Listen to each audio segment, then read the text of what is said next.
देश के बाकी भागों की तरह यहां जम्मू कश्मीर में भी राजनीतिक पार्टियां आगामी लोकसभा चुनाव की तैयारी में जुट चुकी हैं। अगर हम यहां जम्मू कश्मीर की बात करें तो जम्मू कश्मीर में 5 लोकसभा सीटें हैं और लद्दाख केंद्र शासित प्रदेश में 1 लोकसभा की सीट है। यानी कि कुल मिलाकर जम्मू कश्मीर और लद्दाख में 6 लोकसभा की सीटें हैं। अगर 2019 के परिणामों की हम बात करें तब जम्मू कश्मीर और लद्दाख एक राज्य हुआ करता था और 6 लोकसभा सीटें थीं। 3 सीटों पर बीजेपी ने विजय प्राप्त की थी, जबकि नेशनल कॉन्फ्रेंस ने 3 सीटों पर अपनी जीत जो है वो हासिल की थी। इस बार जो है समीकरण बदल चुके हैं, क्योंकि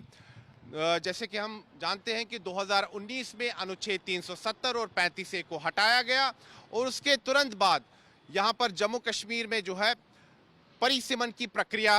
की गई और परिसीमन की प्रक्रिया के बाद यहां पर विधानसभा की सीटें जो है वो बढ़ाई गई, यानी कि 7 नई सीटें जो हैं वो जोड़ दी गई। अगर हम लोकसभा सीटों की बात करें तो लोकसभा की सीटों में कोई बढ़ोतरी नहीं हुई, कोई इजाफा नहीं हुआ, लेकिन सीमांकन में बहुत बड़ा बदलाव हुआ। खासतौर पर जो अनंतनाग लोकसभा सीट है वहां पर सीमांकन जो है बहुत हद तक जो है काफी हद तक नया बन चुका है। और अनंतनाग जो लोकसभा सीट है जो कि दक्षिण कश्मीर में हुआ करती थी, अब इस लोकसभा सीट के साथ जम्मू संभाग का जो पुंछ जिला है वो पूरा जोड़ दिया गया है और साथ ही में जम्मू संभाग का राजौरी जिला जो है वो भी आधे से ज्यादा क्षेत्र जो है वो जोड़ दिया गया है। तो इसके कारण समीकरण बदल चुके हैं और बीजेपी इसीलिए अनंतनाग लोकसभा सीट पर भी अपनी नजरें गड़ाई हुई हैं। हाल ही में सरकार ने जिस प्रकार से पहाड़ी समुदाय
ये चाह रही थी कि वो अनंतनाग से जो है चुनाव लड़े, लेकिन नेशनल कॉन्फ्रेंस ने साफ तौर पर कहा है कि वो ये सीट पीडीपी को नहीं देंगे। तो कहीं ना कहीं इस सीट पर अनंतनाग सीट जो है इसकी जंग जो है जम्मू कश्मीर में इस बार बहुत ज्यादा दिलचस्प हो चुकी है। जैसे कि मैंने कहा कि सीमांकन पूरा नया हो चुका है और सीमांकन जो इस लोकसभा क्षेत्र का है वो बदल चुका है, समीकरण बदल चुका है, क्योंकि राजौरी जिला जो है वो आधे से ज्यादा जम्मू संभाग का जिला अनंतनाग सीट के साथ जोड़ दिया गया है, पुंछ जिला पूरा जोड़ दिया गया है और इन दोनों जिलों में पहाड़ी समुदाय की आबादी काफी ज्यादा है और कहीं ना कहीं बीजेपी ये सपना देख रही है कि अनंतनाग लोकसभा सीट पर भी वो विजय हासिल करे। और जो अभी अटकलें सामने आ रही है कि कहीं ना कहीं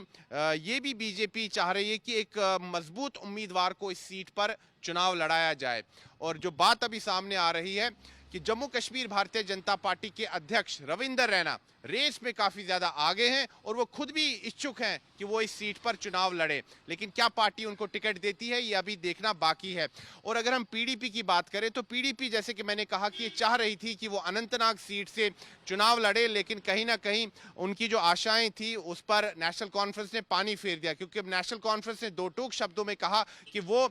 इस सीट को किसी भी घटक दल को देने के लिए तैयार नहीं है। अब जम्मू कश्मीर में जिस प्रकार से चुनावी जंग शुरू हो रही है, सबकी नजरें इस चुनावी जंग पर है, चुनावी घमासान पर है और खासतौर पर जो सबसे दिलचस्प सीट होने जा रही है यहाँ जम्मू कश्मीर में इस बार वो अनंतनाग लोकसभा सीट होने जा रही है। जैसे कि मैंने कहा कि इस सीट का समीकरण बदल चुका है और बीजेपी ये सपना देख रही कि इस सीट पर विजय प्राप्त करे। वहीं अगर पीडीपी ने भी अपना उम्मीदवार इस सीट पर उतारा, यानी कि अगर महबूबा मुफ्ती स्वयं इस सीट पर लड़ती हैं तो ये मुकाबला जो है काफी दिलचस्प होगा। और बीजेपी कहीं ना कहीं इस आस में लगी है कि अगर नेशनल कॉन्फ्रेंस अपना उम्मीदवार उतारती है, पीडीपी अपना उम्मीदवार उतारती है और बाकी जो छोटी छोटी पार्टियां हैं वो भी अपना उम्मीदवार उतारती हैं, तो इसका लाभ बीजेपी को होगा, क्योंकि जो विपक्षी वोट है वो बढ़ जाएगा। तो अब ये काफी दिलचस्प लड़ाई होने जा रही है अनंतनाग लोकसभा सीट की। और अगर हम जम्मू संभाग की जो दूसरी सीटें हैं, जम्मू लोकसभा सीट और उधमपुर लोकसभा सीट, ये लगातार अगर हम देखें तो 2014 में जम्मू लोकसभा सीट से जुगल किशोर शर्मा जीते थे, 2019 में भी जीते थे, और अब एक बार फिर वो उसको जो जुगल किशोर शर्मा है, पार्टी ने एक बार फिर उनको टिकट दिया है, लगातार तीसरी बार। और कहीं ना कहीं भारतीय जनता पार्टी ये आस में बैठी है कि यहाँ पर वो हैट्रिक लगाए। वहीं दूसरी तरफ उधमपुर लोकसभा क्षेत्र से भी केंद्रीय मंत्री डॉक्टर जितेंद्र सिंह पर भारतीय जनता पार्टी ने अपना विश्वास एक बार फिर से जताया है और लगातार तीसरी बार उनको यहाँ से टिकट दिया गया है। और कहीं ना कहीं बीजेपी इस आशा में है कि यहाँ पर भी वो जीत का हैट्रिक लगाएगी। तो साफ तौर पर जम्मू कश्मीर की जो चुनावी जंग है वो काफी दिलचस्प होने जा रही है। वीडियो जर्नलिस्ट नीरज कुमार के साथ मैं सुनील भट्ट, जम्मू, चुनाव आज तक।